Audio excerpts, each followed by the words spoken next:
Hello, everyone, and welcome to another Do As We Do Live. Thank you all for stopping by and joining us this Friday. Um, our goal for every Friday is to bring value to our audience because that is why the nonprofit Do As We Do was started.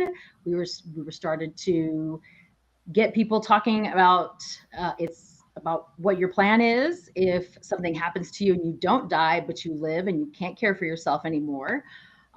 We want to make sure that we bring awareness to the unpaid family caregiver as well as assist them in this journey. So I appreciate you all for joining us today. I have again with me Jill Armijo. Say hello, Jill. Hi, everyone. Hi, Kim. So nice to be here. Thank you. Thank you for joining me. Jill is a professional. Well, Jill, why don't you just tell folks what you do instead of it being me? Okay. I'm a caregiver coach and I help people care for themselves. Awesome.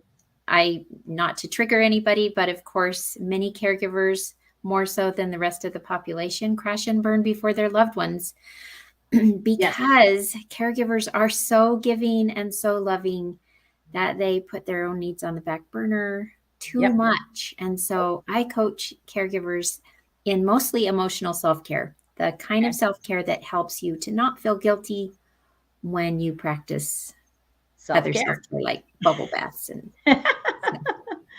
Well, it is definitely needed. And today's live, Jill is going to help me unpack a story. And it's the topic is how to how you can get arrested, or in my case, put into emergency detention for trying to do the right thing. So before we go live, I just want everyone to know that we are live on Facebook and YouTube on the Do As We Do channels, as well as Jill's YouTube channel.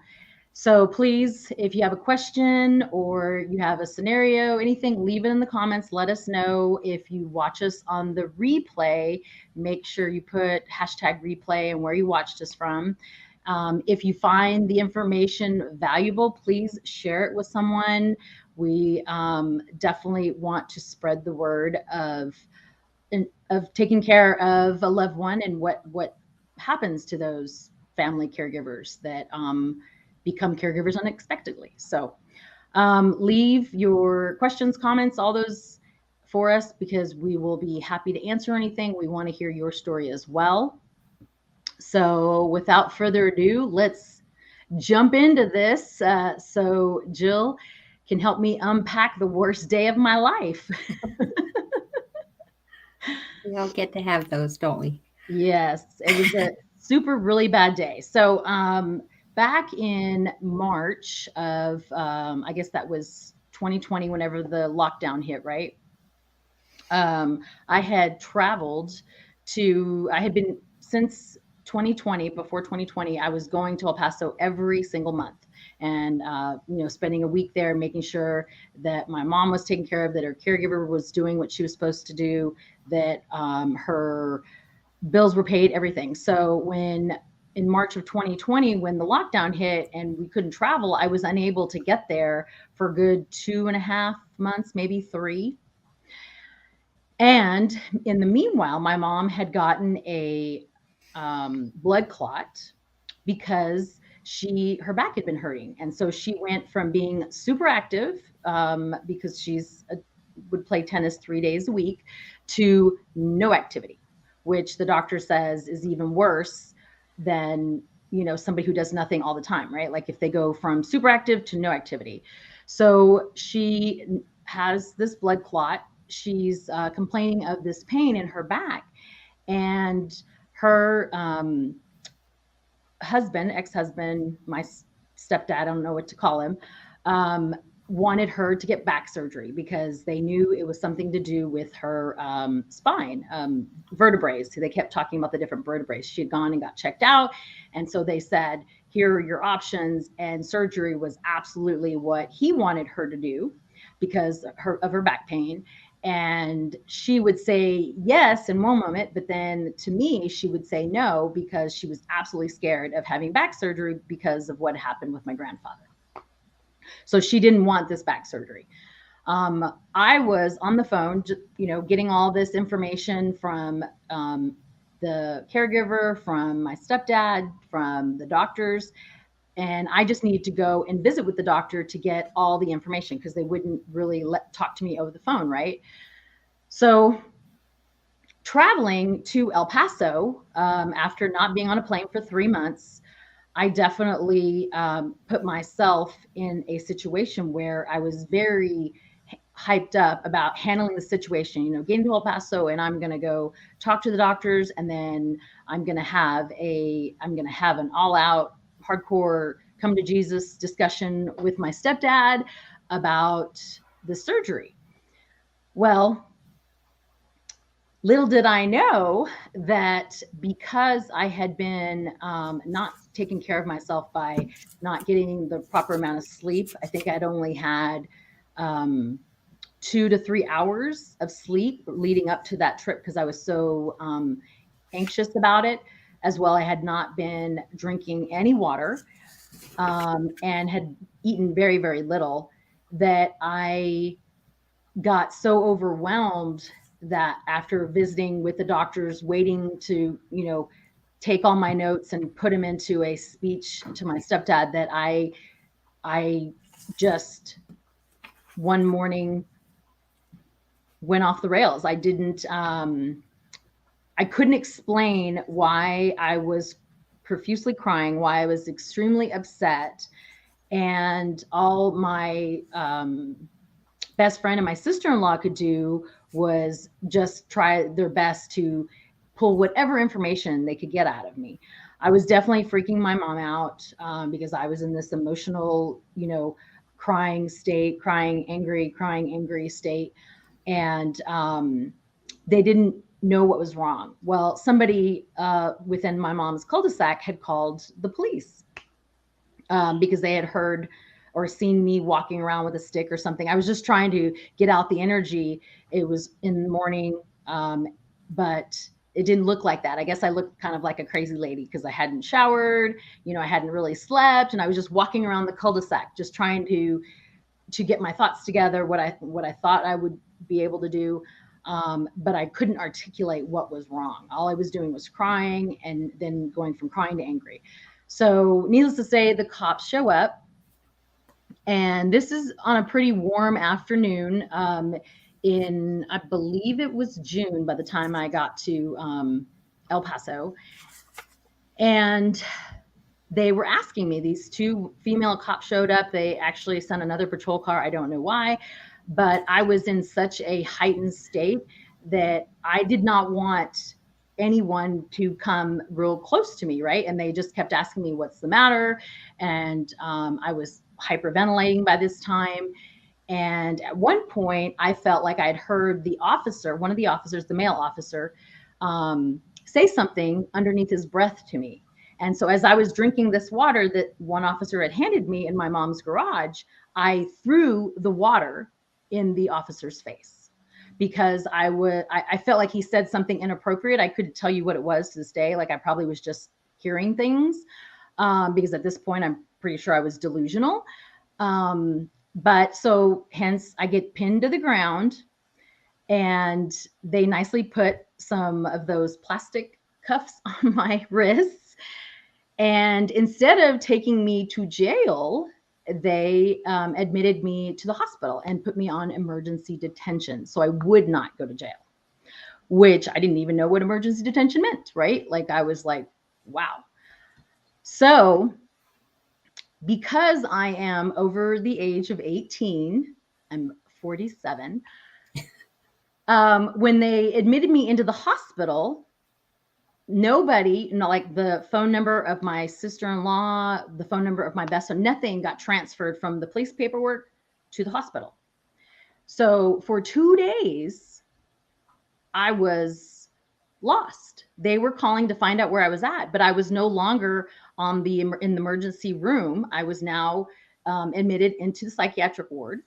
And I did not know this. I was they gave me medication to finally put me to sleep. Obviously, I slept a good, 20 hours. And by the time, and I was on a psychiatric ward when I woke up. And I can tell you that I thought I was in jail. I was, I was just sticking to myself. I was very, waiting for someone to come and talk to me. They would tell me, go, breakfast is here, lunch is here, go here your blanket. It was very much, I had a roommate. There were bars on the windows. There were no bars on our doors, but there were locks, where they entered in and out the medical staff. And so I thought I was in jail, right? Like I didn't know what was going on until I sat down with one of the psychiatrists who explained to me where I was at and that I was not arrested, and that what the process would when they would release me. And I said, okay, well, can I use the phone? And they're like, oh yeah, sure. Like I could have asked to use the phone the first day and I didn't because I was so, I was just out of it. Like it was one of the worst days of my life. And so I finally, the only phone number I knew was my boyfriend's. And thank goodness I remembered. I mean, that is the only, and it's only because it's only 2 digits off from my personal cell phone number, or 3. The area code is that's the only difference. And when I finally talked to him, he was in tears because he told me, he goes, nobody knew where you were at, Kimberly. Like we didn't know how to find you. We didn't know how to get a hold of you. And apparently I didn't know this until later, that I had been running around. I took a pan and I was, with a knife, I was stabbing the pan because I was so angry. I had all this pent up, emotion and things that I wanted to say to him but because we were not on the same page and I did not have the communication skills to be able to calmly discuss what was going to occur with my mother, I just went off the rails. Like it was something that I can say I had never experienced before in my life. But I just think about the repercussions that could have happened if I had a conversation with him, or if I had hurt, myself with, that pan. I was already scaring everybody. I just don't know why I got so amped up, right? Like I wasn't, and I know that water and sleep were the 2 biggest factors on top of food. But number 1, water, and the fact that I had only had maybe 2 hours of sleep over 2 hours each night over like a 3 to 4 day period. Wow. Which is not good. So go ahead. Sorry. Yeah. So, were you going to say a conclusion or? No, well, so it was just I was diagnosed as bipolar NOS because I found out that being admitted into a psychiatric ward, or emergency detention, I should say, when you're put on emergency detention, since you do go into the hospital, they need to find out a way to pay for it, even though I had insurance. So I got misdiagnosed with bipolar NOS because my symptoms in those 3 days that were relayed back to the police officer, that then when I read the police report was very not well communicated, right?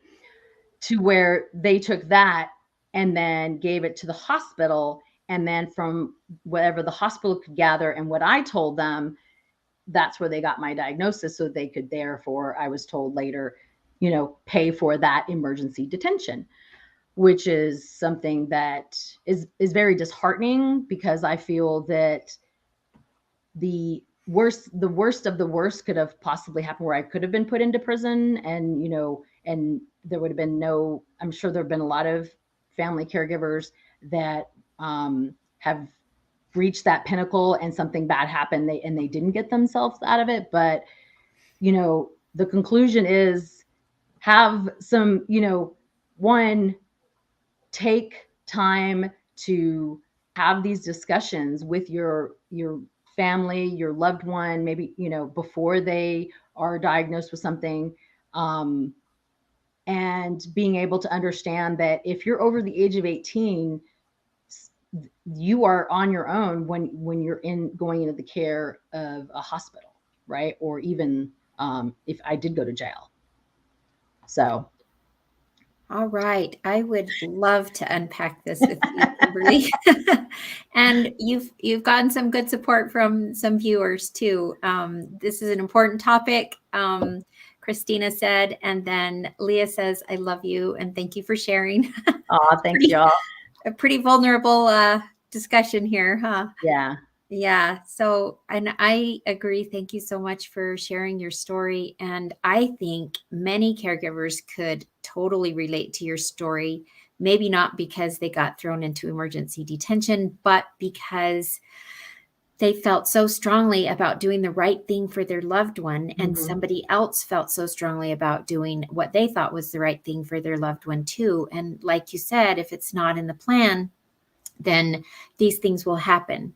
I also want to say that nobody could have predicted the particular situation that your mom had. So even if those discussions had taken place, and even in situations where the family has gotten together and discussed all the possible scenarios they can think of, crap happens. Different things happen than we expected, right? Like nothing ever happens like we expect it to.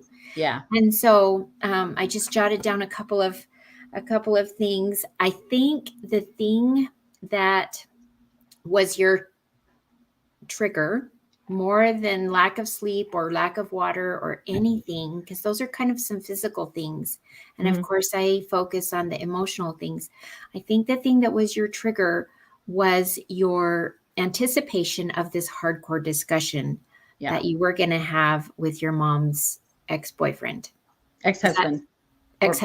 Yeah, that's right. Ex-husband. And that is a situation I found myself in a ton as a caregiver. And the situation is fortune telling, anticipation in advance of something uncomfortable or negative or scary or problematic, to where we work ourselves up into such a frenzy with the anticipation of this thing happening that we can't really function well at all. It happened to me a lot with my husband's schizophrenia. And I saw it happen with grandparents that my parents took care of. I have a saying that I like to say, that eye sees what the mind looks for. And if we think something's going to boil over, then we will react in a big hurry and grab those oven mitts and whip that thing off the stove. Yeah. instead of maybe so. So yeah, do you have a comment about this before we go on? Well, no, I that makes a lot of sense, because I didn't, I just knew she didn't want to do this, right? Right. And then after talking to the doctors, they said she would not recover properly. It would worsen her dementia with the anesthesia and everything. Even though the procedure is pretty seamless nowadays, back surgery, but she was scared because what had happened with my grandfather, and he never recovered, and he didn't even have dementia. But because she had dementia, and from what they told me, the doctor I went to go talk to, the back surgeon, I don't even know what they're called, and I think they're back surgeons, I don't know, but he left that part out, right, when he was talking to my mom and my stepdad when they were there at the hospital, or at the appointment before I got there, right? But since I'm POA, they needed my signature, my okay. But that's such a gut-wrenching decision to make, and I wanted to make the right decision. It was so overwhelming. I didn't want her to be in pain. I was being yelled at from, on a constant basis over the phone about this situation. During COVID, I couldn't get there. He's a little bit older, doesn't always, in the moment, he was heightened, he was worn down, I'm sure, as now that I think back, because that's where she was at most of the time. it was just hard. It was hard on everyone. And I was Mhm. one that, it bubbled over for. And so, and I've heard you say that you wish you would have acted differently, or you, in retrospect, you would have handled it differently. Yeah. But I just want to ask you if maybe that's not even true, that you handled it poorly. You don't have to answer that right now. The reason I ask that is because we often think that we even have a saying, hindsight is 2020. I should have done this other thing, or I should have acted in a different way, and a different outcome. There would have been a better outcome, but we don't know that. Yeah. We I do agree. not know that. We criticize ourselves and don't really see all the pieces of what might have happened if we hadn't acted as we did. Mhm. So I think that quite possibly you did everything right. I propose that to people a lot of times and they're like, huh? um, but another thing that I want to explain is that you were also having a rough time processing your emotions. Yeah. And when we don't just allow ourselves to be upset with the ex-husband, when we don't allow ourselves to just have a good cry because we're fearful of mom going through something painful that's unnecessary, when we don't just allow ourselves to just process those emotions, it can easily escalate to panic and anxiety and depression and things like that, which are way worse, more difficult things to handle. And you even had a little moment of near violence. I don't know what they call that when you splash water in a police officer's face. It's a little bit of a confrontation, but not violent. Serious confrontation. But police officers don't like it when that happens. So No. they react badly. But another thing that I really wanted to bring up was, now I've forgotten my train of thought. It's okay. Your decision to, maybe your lack of decision to keep the conversation, the main focus with the ex-husband. So you were anticipating things that he had already said. You were anticipating a conversation looking exactly like previous conversations with him had looked. Like confrontational, yes, for sure. Like confrontational and not getting anywhere. And we've discussed this and blah, blah, blah. But I'm just wondering if you had been open to having more conversation, if he had been open to having more conversation, if you guys could have talked about it and you could have said, well, the doctor said to me, blah, blah, blah. And he could have said, well, the doctor said to me, then you guys could have understood each other a little bit better so that you could maybe have come to an agreement. I don't know whether this would have been possible, but I know for myself that whenever I've been in a really horrible place with somebody, it's usually because I didn't ask enough questions and I anticipated their reactions to what I did have to say. Yeah. With my husband's schizophrenia, he often reacts badly to things that happen or things that I say or things that other people say. But sometimes he doesn't. And when I over anticipate, when I do the fortune telling on my side and I look for trouble, then trouble is likely to happen. I actually used to pull into my garage after work and sit there in my car and just pray. I hope nothing is happening terrible in my house. I hope my kids haven't been put to bed for the night without dinner because of some minor infraction. I hope they're not sitting at the table writing a 5,000 word essay, because my husband is not violent at all, but he overreacted to everything our kids did. Yeah. And they were home from school for 3 or 4 hours before I would get home from work. And so I anticipated all these traumatic things going on for my kids. And I would walk into the house and I would see everything possible that was off. Wrong. Yeah. And I would get suspicious and I would get confrontational and my kids grew up thinking I was the insane one. We didn't know any better. They were scared of me. They were not Because you excited. you were in that heightened state. That's what I was in that from just Exactly. thinking about all the things from past conversations, because him and I never really, I didn't communicate well with him. I had like, I'm just now getting better at it, and looking back, I do know that with certain people, him included, I have to be super mindful about when I have the conversation, how I have the conversation, and to talk slower and be seek more information if we don't agree, right? Yeah. Or give That's him more key. information if he doesn't understand. Yeah. Just getting Patient. more information out into the open, whether you have some more information, whether you need to ask some more questions. At the very least, if we Mhm. can ask enough questions and listen, then the other person feels heard. And Yeah. when they feel heard, they're a lot more willing to bend Yeah. and look at it from your point of view. If people don't feel heard, they're going to keep pushing and pushing and pushing until they feel like somebody understands what they're saying. Yeah. And it goes both ways in every conversation about our loved ones.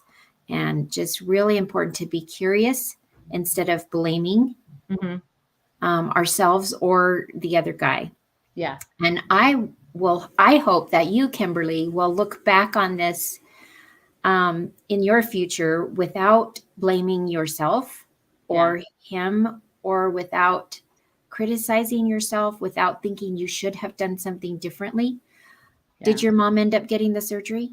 No, no, because the minute that they said, well, her blood clot went away, thank goodness. Um, but the minute they had said that she would not recover properly, at all, or it would not be good because of the anesthesia she would have to go under, like I knew absolute, like, and I said that multiple times to him. I feel like that kind of, um, you know, definitely pushed it home. On top of the fact she got more comfortable with saying, no, I don't want that. I don't want that. I don't want that. I don't, Mhm. she was just going to have to, Got to where she stuck up for herself yeah, a she little just kept better. saying it. And so Mhm. we deal with it with stretching and, therapy, have this back massager for her. And it's just something that she's going to have to live with. And, because I still want her to be around. Right. Mhm. Like, and those types of decisions are the like, that's just one of hundreds that caregivers get thrown into when they don't know what they're, and that was one that we couldn't have foreseen, right? But at Right. the same Exactly. time, you just, whatever it is, like, you get thrown into these decisions, and they're overwhelming, and they bring all kinds of anxiety, um to the table that I never thought that I would, like. I'm a pretty even keeled person. I might get hyper excited, when it's fun and all these other, but I'm pretty level headed. I don't run, roll up, get up. What do they call it? Um, go Don't off go the overboard. rails. Uh-huh. Yeah, I don't go off the rails.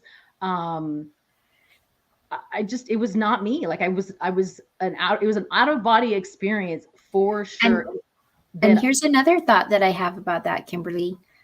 It was a really awful time for you, and maybe you did exactly what you were supposed to do. Mhm. Maybe you were supposed to fly off the handle and go to a safe place for a couple of days. Yeah, yeah, Maybe that was what had to happen for the family to slow down mhm, and look at all the angles, and for some more information to come to, you know, the surface, and for everything to knit together in the way that it was supposed to, so yeah, that your mom could avoid having that surgery. And yeah. I don't Maybe. know. We uh, don't know, but asking ourselves these questions is so much better than judging ourselves Yeah, and thinking that we did it wrong. yeah, You were doing the very best you could. And absolutely. I believe that your mom was doing the very best she could do. Yeah. And No, I think that I agree. her ex husband was doing the best he knew to. Yes. Well, I mean, I'm way more empathetic you have more empathy for him now, than because since then she's moved in with me. And I understand that level of, I more than ever, I understand how caregivers need breaks, Mm-hmm. and it gave me, like, the only thing I was upset with it was the misdiagnosis that I got. But it did make me more aware that I do need these breaks, that I need 8 hours of sleep, that I need to always stay hydrated, and that food, I've never had a problem with not eating, but that to even when I'm not hungry, I need to eat something, something that's good for me, to put in good things in my body, because Yeah, then I can, care for her, and I can make the proper decisions. I exactly. could be all on the same, I can communicate better, and to, him and the family and whoever it is, because if I don't, then it's not good, right? It's not good for anybody. It's And your story, you're using your story, that story, mhm. to inspire us to care better for ourselves too. And Yep. you're doing what you're doing for other caregivers in part because of your wake up call that 100%. you need to take care of yourself Yes. or you won't be there for your mom. Yes. Yeah. Like I mean, even though the nonprofit, was started prior to this event, but this event definitely, the nonprofit was started when I saw that there were so many others out there like me who were thrown into it, into being a caregiver, and they had no idea what they were doing, right? But second, it really woke me up when I went through this, because who knows, like, I'm sure there are plenty of other the family caregivers that have been put into situations like this or worse, and they were only trying to defend for their loved one, but because they weren't practicing self-care, that they weren't able to communicate why or what they needed, right? Mm-hmm. And that's not good. That, we really don't like it. That it it breaks my heart to think that there could be other caregivers out there that got, stuck in jail or put in a psychiatric ward to never get out, or just being misdiagnosed was frustrating enough for me, because at Mm-hmm. 47, like, that's a very rare, like, people don't get diagnosed with bipolar at 47 years old. Yeah, It just, it's usually a lot younger. yeah, our healthcare systems suck, and, however, at this, so that's what I got. I was ashamed, not, more than anything else. And then when I got over that and realized and did more research and saw another doctor, got a second opinion, then I realized, okay, this is an unfortunate circumstance that could have been so much worse. So Mm-hmm. I'm happy that to tell the story so that people understand that practicing self-care is important.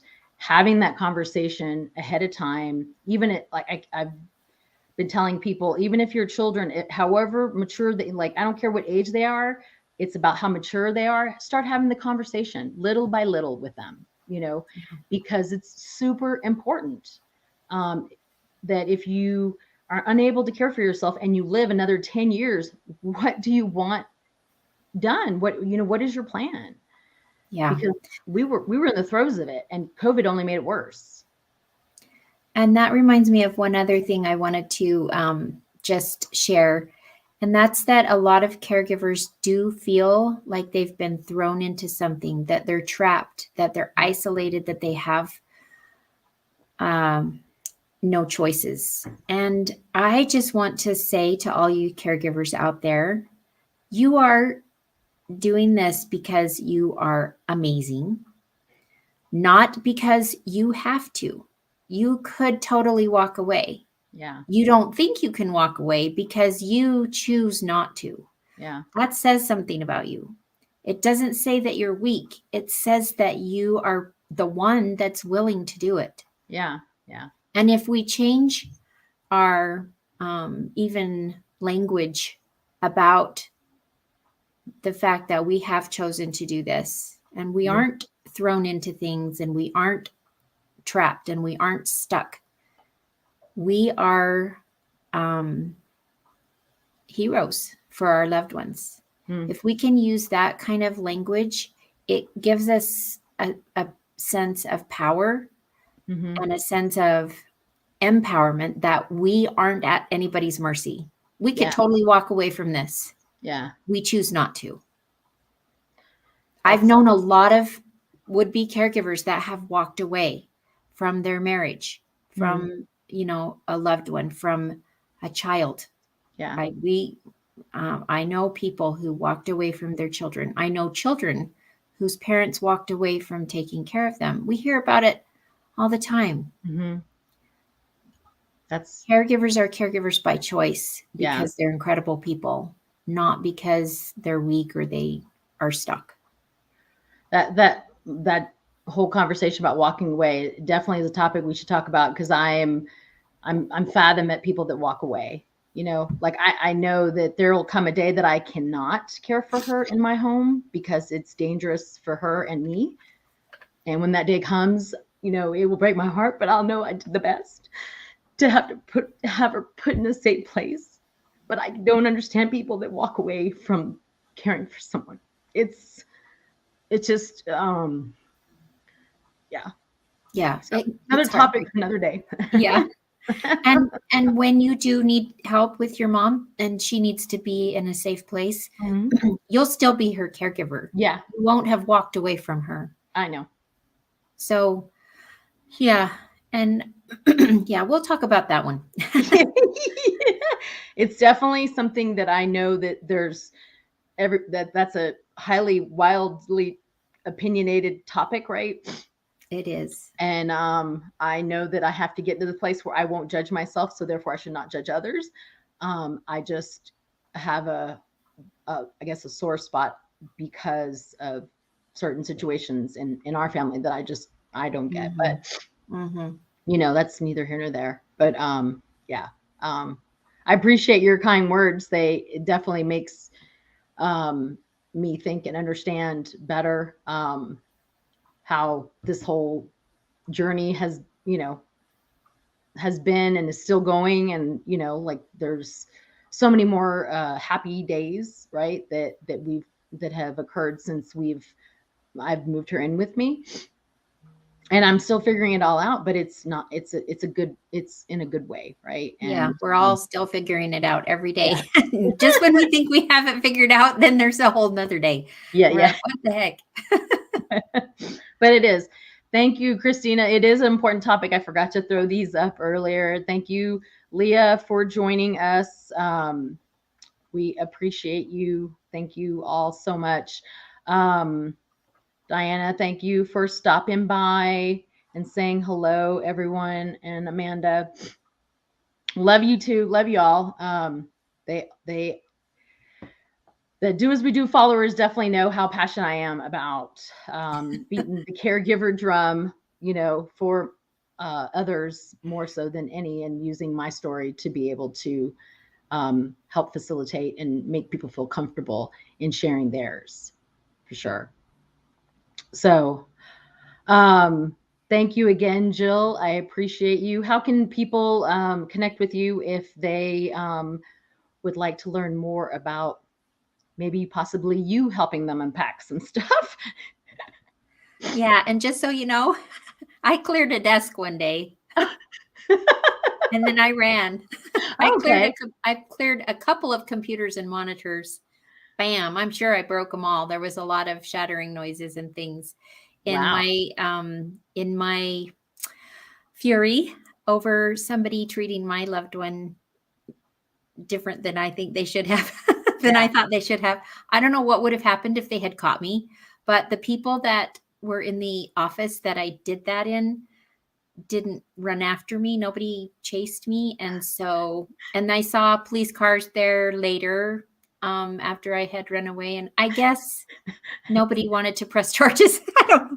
But, it's something that's nice of them. Can easily happen to say, we get that mother bear thing going on and we're just like, nobody's treating my loved one that way. Yeah, it comes. I mean, whether it's a child or a parent, I feel it's in us all, for sure. When you're trying to protect someone that you love, for sure, or a spouse, for me. So the way you can get a hold of me is just, I guess I'll just give you my website, jill@jillarmijo.com. That's I pretty put it up. easy. It's right there on the, yeah, Yay. thanks.